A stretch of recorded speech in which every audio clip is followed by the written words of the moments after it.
egg that are going to be coming out this year. We put some of those in the field. So we're coming off of a couple of days. Yesterday was super hot, 100 plus heat index. Today it was raining the entire time, so we struggled a little bit with the weather. But we had Bella with us, we had Cedar with us. We were quite conscious of the heat yesterday. It's something that that'll creep up on a dog really quickly. So we did take them with us to a couple spots that we knew we were going to be relatively short distance from where we stay on the farm to the food plots and in the fields that we were working in. Went to places that had water, so as soon as we got there, we were able to cool them back down, give them drinks. So I bring it up only because this time of year we really run into it and we really see it, and there's a lot of risk with the heat. So if you follow us on Instagram, you saw there was a spot we took the dog swimming, but we had a really nice time. Not very formal training, more real life application. We needed to have dogs stay on place last night, so it was place training. We kenneled the dogs yesterday. Actually, both dogs kenneled in an outdoor kennel, and they've never done that before. So we had them both kenneled in an outdoor run. We've got a really nice setup at the farm for that. So it was not like a formal. We didn't record training sessions because we really didn't do any formal training sessions. But again, what I'm trying to pound home with people is it comes back off of this question of what are you doing with the dog when you're not training? We're always training. So I'm never not training. It's just, what am I doing? I'm doing different things at different times throughout the day, but we're always applying what we are working on or exercising what we've worked on and kind of developed as far as skills go. So as soon as you get it out of your mind, especially for people that have young dogs, as soon as you get it out of your mind, the idea that you need to set aside 5 minutes a day, 10 minutes a day, 15 minutes a day, whatever that is, to train your dog, and then you decide, well, I'm not training anymore so they can do whatever they want. That's when they get into trouble. That's when they create habits that are very undesirable. So it's that mind. It's a shift in mindset as to how we approach raising the dog as opposed to training the dog. So that's kind of a separate thing. What I wanted we recorded a podcast on the way to Buffalo County yesterday, and I got it. Did you follow up with an email to that gal? No, I didn't. We're gonna be sending a couple emails to follow up, because if you listen to the last podcast, it was about a lady that has some real big troubles brewing with her pup, and her pup was only 12 weeks old. Yeah. So the pup is really young. Now today I jumped to a pup that's 4 months old. This is an email that I got, and actually I just got it today, less than 5 hours ago, and it said it's a possible podcast topic. And so it comes from a couple that has a 4-month-old female black lab named River. It says, I've been watching, so Ben and I were on the way back, we were listening to podcasts, actually. We were listening to some Dave Ramsey, we were listening to Project Upland, and I said, you know what, instead of us listening to podcasts, maybe we should record one. Ben said, yep, let's do it. So we're getting this in. So I had just read this email title or the subject, and it says possible podcast. So here we go. Currently training a 4-month-old black lab female named River. I've been watching your YouTube, Instagram, and the Puppy Foundation DVDs to assist her with her training. Thank you to you and your team for putting together the content. Overall, things are going well, but we have had roadblocks here and there and are trying our best to work through them. One item that I know you preach about is that this is not a sprint, that it's a marathon, and our dogs will eventually get there to the end goal. I don't think that you can stress that enough during training and the content that you put out. I recently spoke with my breeder to give them an update on River. She's housebroken, crate trained. We're working on place training. She will sit at mealtime before we send her, and currently focusing on heel work as she's teething. When I talked to the breeder, the puppy they kept is making water retrieves. Another one is sitting to the whistle, well, etc.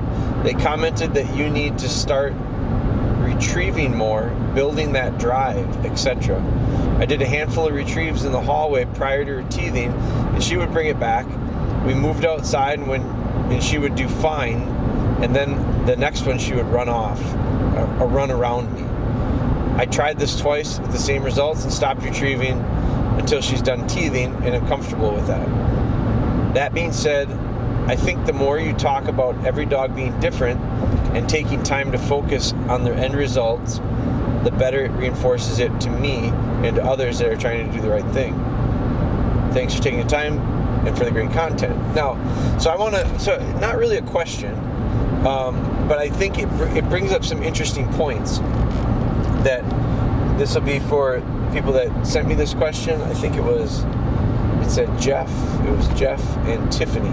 So here's the things that come to my mind a little bit. And everybody's got their own way of doing it. So I'm not saying that anyone else's way is wrong. I'm just simply saying what works good for me.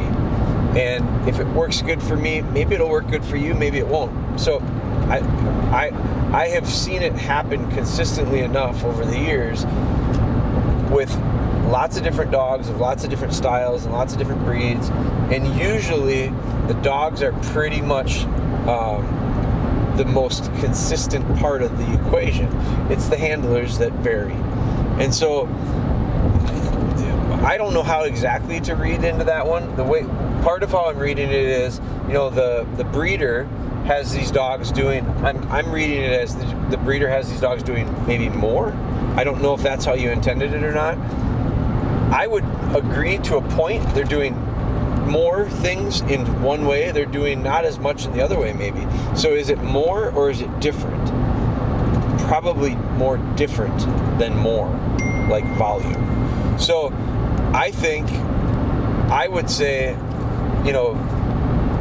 the idea of doing more retrieves. So I don't do a lot of retrieves with young dogs. I see no reason to. This is just my logic behind it is the dog is a retriever. If it's a retriever, it was hopefully bred to retrieve. If I'm a breeder, and in some sense, I guess I am a breeder in some senses that I have bred limited numbers of litters, more specifically for myself than anything else. And that's how we kind of continue to do this. So we've got a litter bred, hopefully right now. And we'll find out here in the next couple weeks. We bred Ellie. So the last thing I'm concerned about with Ellie, and this is because I'm a breeder and I'm breeding for myself. So myself has myself as a very important thing in the back of my mind where I go, I want to breed a dog that makes my life easier when it comes to training. Now, when it comes to training a retriever, like I said, most retrievers retrieve. They should. If they don't, they're not something is missing. Somewhere along the line, we've made some mistakes with the breeding. If the retrievers don't retrieve anymore, if pointers don't point, there's an issue with the breeding. So, in my opinion, that means you stop that genetic trait from going on. So I look at the retrieving part and I go, if you have to build the retrieve into your dog, my dogs have more desire to retrieve than anything naturally, very naturally, intentionally. And it's because the people I bought them from value those same traits. And so if you have a dog that you bought from a retriever kennel that says you have to build the retrieve in the dog, I'm going, how come? Now that's one of my thoughts on it. The other thought is I think there's a style of training that says let's focus on what they do well because it makes us feel good, and that's not, to me, that beneficial in the long run. So what Jeff and Tiffany have said is they've made a few retrieves in, I think, a real controlled area. I don't know if he said in the hallway or what. I like the hallway. Everybody knows I like the hallway because it minimizes opportunities for the dog to fail. The dog can go straight out and straight back. So if the dog does that a couple times a week for me, 2-3 retrieves a week, a session of 2 or 3 retrieves once a week, twice a week at the most, as long as the dog does that, I go, he's got it. There's really no reason for me to continue. And I have seen this. My dad is guilty of it. If you're following along with our any of our series, we've got the series on Cedar. And so my dad really enjoyed, my dad enjoys making retrieves with the dogs. And Cedar wouldn't retrieve for my dad. So he was really having a hard time with that. He couldn't get the dog to make a retrieve. She'd run out, pick it up, and run away with it. She never wanted to bring it back. So that was on land. Well, the other weekend, last weekend, I was up there and I brought Cedar down to the water and I made some water retrieves because I figured she has retriever in her. I know she does. She comes from field trial lines, American field trial golden retriever lines. She's got more energy than I want at times. She's likely got very strong retrieve in her, which she does. So we made some water retrieves with her. And my dad watched, and I let her retrieve about 6 or 7 probably. But she had to watch probably 15, 20 other retrieves made by the other dogs. And so I know my dad really enjoyed it. He sat on the porch and he watched it. And then the next day, my dad came down to the water with his dog and he went right into the water with her, because that's what I did. I went right into the water with her. And that way, when she came back, she's going to come back. Where else is she going to go? Swim into the middle of the lake? No, she's going to turn around. She swims right back. And before she gets up on land and can run off, I met her in the water and I praised her for it. And she got this understanding of just swim right back to him. So my dad saw that the next day. He's got a swimsuit on. He's in the water. He's making retrieves with the dog. And I'm sitting there with our baby, with our little girl, and I'm watching. And I'm really kind of enjoying that, going, man, he watched. He saw that. He's having fun with it. He went and did it. And I didn't say anything. But after about 15, 20, 25 retrieves, I don't know, maybe not 25, but 20 probably, all of a sudden, Cedar quit. Like, Cedar was done. And, and I told my dad then, I said, that's good. She's good. Put her up. She probably should have stopped around 10 because she wanted to do more when she was doing 10. By the time she hit 15, she was borderline quitting. And by the time she hit 20, she stopped. She wouldn't go out and get the last one. And so I told my dad, put her away. I went and got the dummy with the other dogs. But so too much retrieving to me is counterproductive. So now one of the things that I think you said was the breeder had the dog making water retrieves. I think that's great. I wouldn't take that as like, man, I'm way behind. He's making water retrieves. Water retrieves are easier than land, I think. So, I don't want you to. I hope the message to me isn't, oh, I'm way behind the breeder. He's already making water retrieves. Now, sit to the whistle at 4 months. If it's remote, that's probably a little much for what I'm thinking to get out of a 4-month-old dog. At 4 months old, that's just me personally, I think it's a little too much. If you can do it, great. Let the dog dictate it. But that's a lot to put on a dog, because what are you doing? Like, I love the idea of having him sit to the whistle on heel. I think that's great. By 4 months old, I think it's great to be bouncing him around on a lead a little bit and having him start to understand what heel position actually is. Sit to the whistle remote, that's awesome. If you can do it, great. If you can't do it and the neighbor does, I'm not going to feel bad about it. And so that kind of brings me to this other idea of, and it depends, I don't know exactly how to read this message, but if it is a matter of these other people are doing more and telling me I should be doing more, I deal with a lot of people. I could name 6 of them right now that message me regularly with dog questions, and I've developed relationships with some of them just through communicating on their dogs, that worry more about what the other people say and do than they do themselves.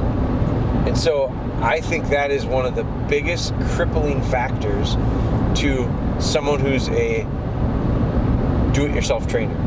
That's making comparisons and listening to the guy at the gun club tell you what you should be doing, what they are doing, making comparisons to what their dog is doing at the same age as yours or possibly younger.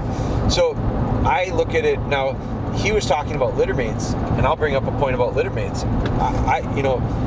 I've trained littermates, lots of times over the years. I don't like doing it. It's a little bit, it's tough. For me, it's tough to do. So I'm not a big fan of training littermates. I like to space them out a little bit age-wise. But dogs are the exact same genetics. Cody was Tito's sister, and there was another one out of that. I didn't train it, but it was Megan's dog, Lark. So I know 3 dogs out of a litter recently in the last few years that I trained, and I specifically, or 2 that I trained and 1 that a friend of mine trained, and all 3 of them are dramatically different. And all 3 of them had some strengths, and all 3 of them had some weaknesses. The 2 that I trained had very, very different personalities. One of them was real strong. Tito, you could put a lot of pressure on, and it didn't affect him real negatively. And then all of a sudden you do one thing and it just hurt his feelings and he quit. So he was a little more, he took more pressure to a point, and then once it was too much, it was real hard to overcome him mentally. He mentally would kind of shut down on me. Not so much physically, but mentally. Cody, on the other hand, he couldn't look at Cody the wrong way. She was really, really soft. Now, which one's better? I don't know which one's better. I don't know if there's a better or a worse. I think they're just different. So, it depends on the trainer. I personally prefer the softer dog. There are a lot of people out there that would say that dog's way too soft. It's no good. That dog's no good because it's too soft. I like them that way. Some people like these dogs that are like cedar, really high energy, go, go, go, go, go, go, go. I look at that and go, that dog's not my style. I wouldn't prefer it. Not to say that I can't train it, but I just wouldn't prefer it. And when it comes to training, I look at it and I go, why are we making it harder on ourselves? Let's make it as easy as possible. It's part of the reason I'm able to do what I'm able to do with some of the dogs I have. It's because they fit. They fit my style. They fit our lifestyle, our hunt style, our training style. All those things match up and line up together, and things go a lot smoother.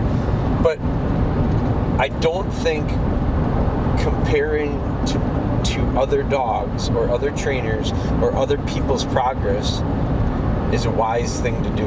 And so one of the things that Jeff mentioned in this message was the idea of, and he's heard me say it, and he thinks that it can't be overstated, is that training the dog, raising the dog is not a sprint. Instead, it's a marathon.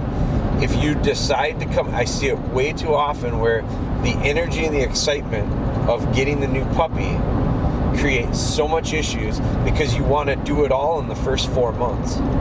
You want to do 14 months of training in 4 months.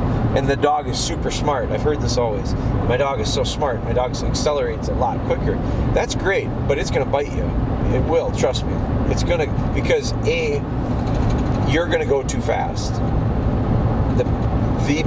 One of the biggest mistakes you can make is by going too fast. And so if you're excited about it and things are going along really well, I warn everybody, well, that's good. Ride the wave, because it's going to come crashing down. And if you're not ready for that, to just say, well, let's just take our foot off the gas for a little while and let the dog grow up a bit. It's caught up, whatever the pace we've gone, it's caught up to the dog. And the dog now is feeling a little bit overwhelmed. How come? Because we probably put too much on it in the big picture. And so when that happens, if your response and reaction is frustration, maybe a little angry about that, maybe a little bit, we'll push through it, we'll keep going, it's just going to compound the issues.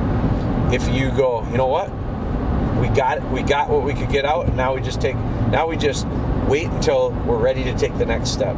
If you're okay with that, great. If you're not okay with it, you're going to have problems. So I do think, it's the idea of a sprint versus a marathon. I'm not a runner, but I've ran before, and I realize if you have a long ways to go and you start out at a pace that is matching a short distance run, a sprint, if you try to sprint a marathon distance, you're going to really find yourself in a really tough position to get through 90% of the race, because the first you blew it all on the first 10% of the race, and then it's burned. Then you're burnt out. Then it's really hard to keep going.